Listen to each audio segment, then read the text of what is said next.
ने कराया। हम लोगों ने इन ऑपरेशन को सफल किया है। सर्जिकल स्ट्राइक, एयर स्ट्राइक सफल ऑपरेशन, पहलगाम के बाद ऑपरेशन सिंदूर सफल ऑपरेशन। तो एक बार फिर इस बात को दोहराया है और इस दफा योगी आदित्यनाथ उत्तर प्रदेश के मुख्यमंत्री ने कहा कि ऑपरेशंस को सफल किया है। सर्जिकल स्ट्राइक का जिक्र हो या फिर एयर स्ट्राइक की बात हो, ये तमाम चीजें जो हैं ये सफल ऑपरेशन रही है। पहलगाम के बाद ऑपरेशन सिंदूर पूरे तरीके से सफल रहा है। दुश्मन को उसकी सीमाओं का एहसास कराया है, भारत की ताकत का एहसास कराया है। ऑपरेशन सिंदूर को लेकर एक बार फिर से स्टेटमेंट आया है। वृद्धि के लक्ष्य को सुरक्षा के माहौल में ही प्राप्त किया जा सकता है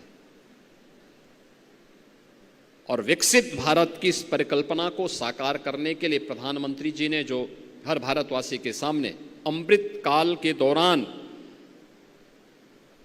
देश की शताब्दी महोत्सव के जो लक्ष्य हमारे हैं, उनमें जो उन्होंने पंच प्रण का संकल्प भारतवासियों को दिलाया था, वे पंच प्रण में भारत की सेना और भारत की वर्दीधारी उन जवानों के प्रति सम्मान का भाव रखना, उसमें से एक संकल्प है।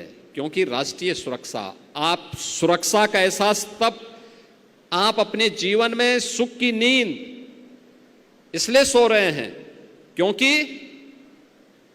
एक सैनिक मोर्चे पर खड़ा होकर के -50 डिग्री टेम्परेचर में खड़े होकर के आपकी सुरक्षा के लिए वहां खड़ा है। तब आप सुरक्षा का एहसास कर पा रहे हैं और चैन की नींद सो रहे हैं।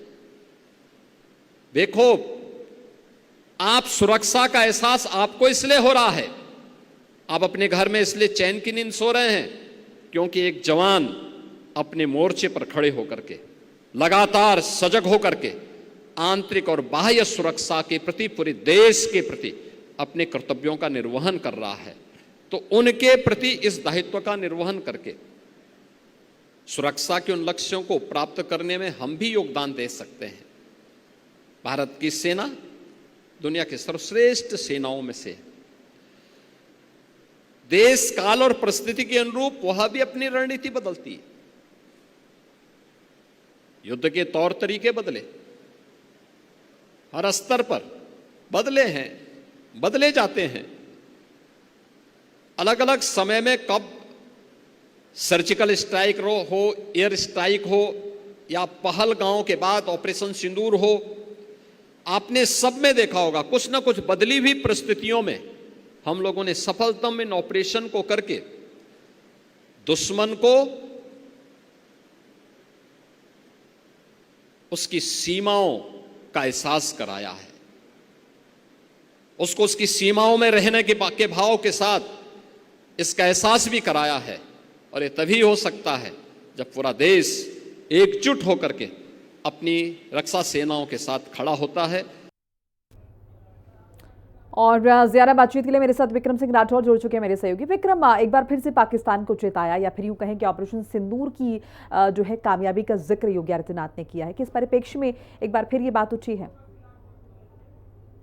देखिए, बिल्कुल साफ तौर पर आज मुख्यमंत्री योगी आदित्यनाथ एक संगोष्ठी में शामिल हुए थे जिसमें कि पुरुष ब्रह्मलीन महंत दिग्विजय नाथ जी की 56वीं जयंती है। वहीं पर ब्रह्मलीन महंत अवैधनाथ जी की 11वीं पुण्यतिथि के अवसर पर आज गोरखनाथ मंदिर में एक संगोष्ठी का आयोजन हुआ था, जिसमें भी भारत के समक्ष राष्ट्रीय सुरक्षा की चुनौतियां विषयक संगोष्ठी थी, जिसमें मुख्यमंत्री योगी आदित्यनाथ पूरी तरीके से भारत की सीमाओं में किस तरीके से जवान हमेशा डटे रहते हैं और किस तरीके से अपनी जान को दांव पर लगाकर सभी को सुरक्षित करने का काम करते हैं, उस पर पूरी जानकारी देते हुए बात कर रहे थे। और उसी में मुख्यमंत्री योगी आदित्यनाथ ने साफ तौर पर बताया कि जिस तरीके से प्रधानमंत्री नरेंद्र मोदी के नेतृत्व में लगातार जो सीमाएं हैं वो पूरी तरीके से सुरक्षित हैं, चाहे वो पहलगाम हो, पुलवामा हो, जो भी अटैक इन बीच में हुए हो, उन बीच में किस तरीके से सरकार ने उसका मुंहतोड़ जवाब दिया है। सैन्य शक्तियां किस तरीके से मजबूत हुई हैं, सैन्य शक्तियां अब लगातार किस तरीके से दुश्मनों को मुंहतोड़ जवाब दे रही हैं, सीमाओं पर चीजों को कैसे सुरक्षित किया जा रहा है, इन सभी चीजों पर मुख्यमंत्री योगी आदित्यनाथ ने साफ तौर पर अपनी बात रखी।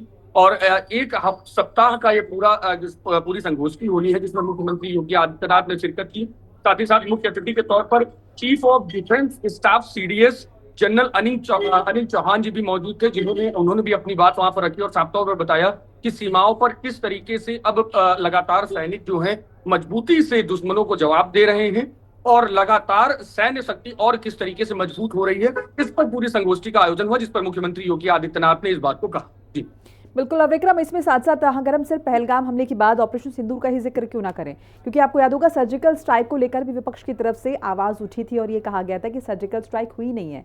उसका भी जिक्र शायद एक बार फिर से किया है योगी आदित्यनाथ ने। देखिए, बिल्कुल साफ तौर पर चाहे वो सर्जिकल स्ट्राइक की बात हो, एयर स्ट्राइक की बात हो, अभी जिस तरीके से पहलगाम में जो घटना हुई उसके बाद जिस तरीके से सैन्य शक्ति पूरी तरीके से पूरे विश्व ने देखी कि किस तरीके से पूरा पलटवार भारत ने किया, तो ये साफ तौर पर मुख्यमंत्री योगी आदित्यनाथ ने कहा कि अब भारत वो भारत नहीं है कि हमले को सहकर चुपचाप बैठ जाए। अब पूरी तरीके से भारतीय सेना मजबूत है, उसका पूरी तरीके से विरोध, उसके खिलाफ एक्शन लेने का काम अब सरकारें करती हैं, पूरी तरीके से भारतीय सेना करती है। और साफ तौर पर चाहे वो ऑपरेशन सिंदूर हो या वो एयर स्ट्राइक हो या सर्जिकल स्ट्राइक हो, ये सभी सबूत है साफ तौर पर कि अब दिन पे दिन लगातार सैन्य शक्ति जो है वो देश की मजबूत हो रही है और बॉर्डर्स पर जो लोग खड़े हैं, जो सैनिक खड़े हैं, वो लगातार इस चीज को जताते हैं, बताते हैं कि पूरी तरीके से सीमाएं सुरक्षित हैं और कोई भी दुश्मन कहीं से भी भारत की सीमा में नहीं घुस पाएगा। चलिए, बहुत बहुत शुक्रिया विक्रम, आपका तमाम बातचीत।